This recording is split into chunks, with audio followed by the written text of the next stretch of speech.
व्यक्ति किसी और वस्तु या भाव से परिचित हो ना हो, भय और भविष्य दोनों ही व्यक्ति के मन में सदैव रहते हैं, जिनका अस्तित्व व्यक्ति के अस्तित्व पे भारी रहता है। विचित्र है ना? वह वो है जिसे आप नहीं जानते, जो अनजान है, और इसी कारण आपको भय लगता है कि ना जाने क्या होगा। भविष्य वो है जो अब तक घटा ही नहीं, तो जो घटा ही नहीं उसके विषय में चिंता क्यों? आपके हाथ में है वर्तमान। वर्तमान के कर्म सत्य मन से कीजिए और सोचिए ये कि अपने कर्मों को और कितनी श्रेष्ठता से किया जा सकता है। इसलिए आप विश्वास कीजिए, यदि वर्तमान के कर्मों को आप सत्य मन से करोगे तो भय स्वयं ही निकल जाएगा और भविष्य का फल अवश्य ही मीठा होगा। इसलिए भय और भविष्य से डरना छोड़ दीजिए, इस वर्तमान को जी। जीवन में हम कई लोगों से मिलते हैं। आप भी ऐसे कई लोगों से मिले होंगे जिन्होंने स्वयं को असफल मान लिया, निराश हो चुके, जिन्होंने ये स्वीकार कर लिया है कि इस जीवन में उनसे कोई कार्य हो ही नहीं पाएगा, वो कुछ कर ही नहीं सकते, किसी कार्य के वो योग्य ही नहीं। किंतु ऐसा नहीं, इस संसार में ऐसा कुछ भी नहीं है जो योग्य नहीं है।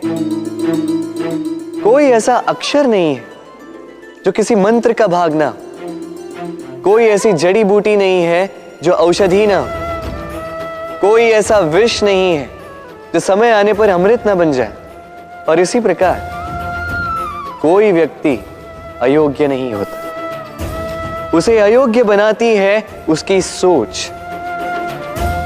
इसलिए स्वयं को जानो, जान जाओगे कि आप क्या हो। अपने अंतर मन को जगाएं। आप देखेंगे कि जिस संसार की नींव ही बनी है आशा से, उस संसार में निराशा, हताशा और हार जैसा कोई भाव अस्तित्व ही नहीं रखता। इतना सुंदर पुस्तक है, सुंदर आवरण है, सजाए हुए पृष्ठ है,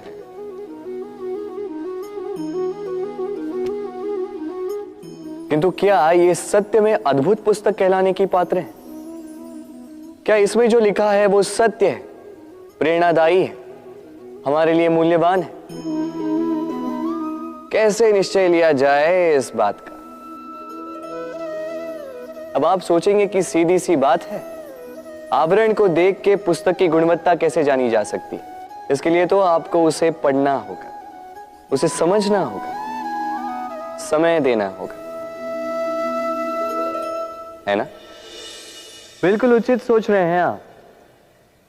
बस आश्चर्य की बात यह है कि पुस्तक के विषय में आप ये सारी बातें जानते हैं, किंतु किसी व्यक्ति के विषय में आप ये सारी बातें मन में नहीं लाते। व्यक्ति का मूल्यांकन भी उसके वस्त्रों से, उसके शारीरिक रूप से या उसकी सुंदरता से नहीं किया जा सकता। उसके लिए आपको उस व्यक्ति को पढ़ना होगा, उसे समझना होगा, उसे समय देना होगा। पर हम क्या करते हैं? पहनावे, रंग, सुंदरता को देखकर आकर्षित हो जाते हैं, उसे प्रेम समझ बैठते हैं और आए दिन कोई ना कोई ये कहते सुनाई देता है कि उसकी प्रेम कहानी सफल नहीं हो पाई, उसे छल मिला। किंतु इसमें दोष किसी और का नहीं, स्वयं आपका है।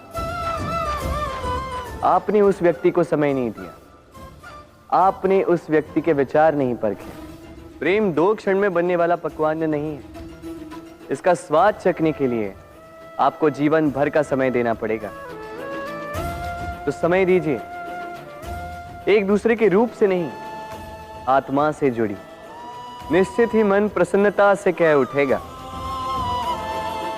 राधे राधे। हम में ऐसा कोई नहीं होगा जिसने वृक्षों को ना देखा हो, वृक्षों पे इन पक्षियों को ना देखा, इनके घोंसलों को ना देखा, इन पक्षियों को अपने छोटे छोटे बच्चों को भोजन कराते ना देखा। संसार का सबसे ममत्व वाला दृश्य होता है। चिड़िया दूर से अपनी चोंच में दाना भरकर लाती, स्वयं भोजन करने में असक्षम संतान की चोंच में डालती है, स्वयं भूखी रहकर निस्वार्थ निश्चलता से।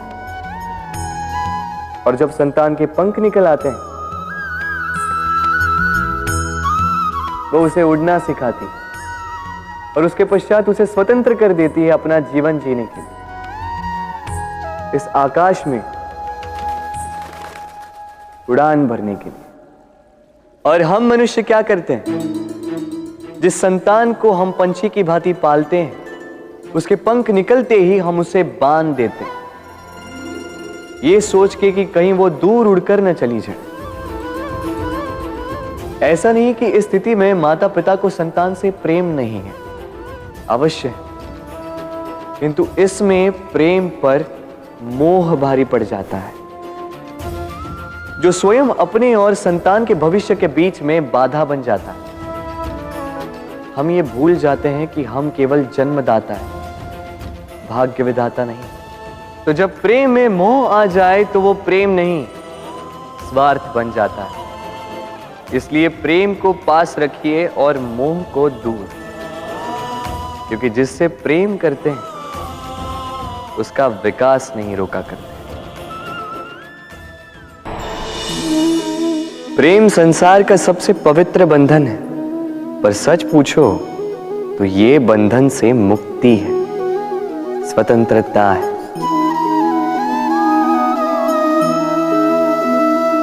नहीं समझे? समझाता हूं। यदि कोई आपका प्रेम ठुकरा दे, यदि कोई आपका प्रेम समझ ही ना पाए, तो क्या होगा? कुछ उदास हो जाएंगे, कुछ छल करके प्रेम पाना चाहेंगे, तो कुछ बलपूर्वक प्रेम पर अधिकार करना चाहेंगे। किंतु यह आवश्यक नहीं कि जिससे आप प्रेम करते हो उसे भी आपसे प्रेम, क्योंकि प्रेम कोई वस्तु नहीं है, न राज्य है न धन जिसे आप बल से अपने वश में कर सको। प्रेम वो शक्ति है जो आपके लिए हर बंधन तोड़ सकती है, किंतु स्वयं किसी बंधन में नहीं फंसती।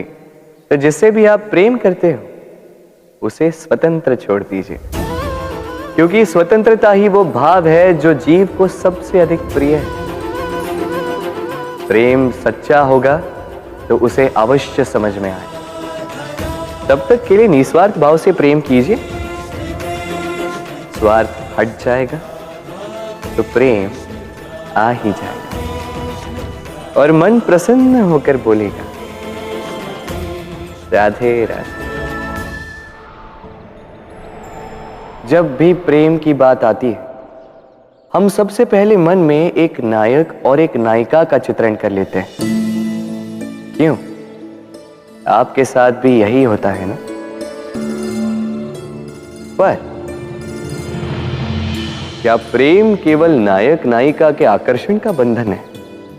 नहीं, प्रेम तो परिवार से हो सकता है, माता पिता भाई बहन से हो सकता है, सखा मित्रों से हो सकता है, देश और जन्मभूमि के लिए हो सकता है, मानवता के लिए हो सकता है, किसी कला के लिए हो सकता है, इस प्रकृति के लिए हो सकता है। पर प्रेम कभी उस पन्ने पर लिखा ही नहीं जा सकता जिस पर पहले ही बहुत कुछ लिखा हो। जैसे एक भरी मटकी में और पानी आ ही नहीं सकता। तो यदि प्रेम को पाना है तो मन को खाली करना होगा, अपनी इच्छाएं, अपना सुख सब त्याग कर समर्पण करना होगा। अपने मन से व्यापार हटा दो, तभी प्यार मिलेगा और मन प्रसन्न होकर बोलेगा, राधे राधे।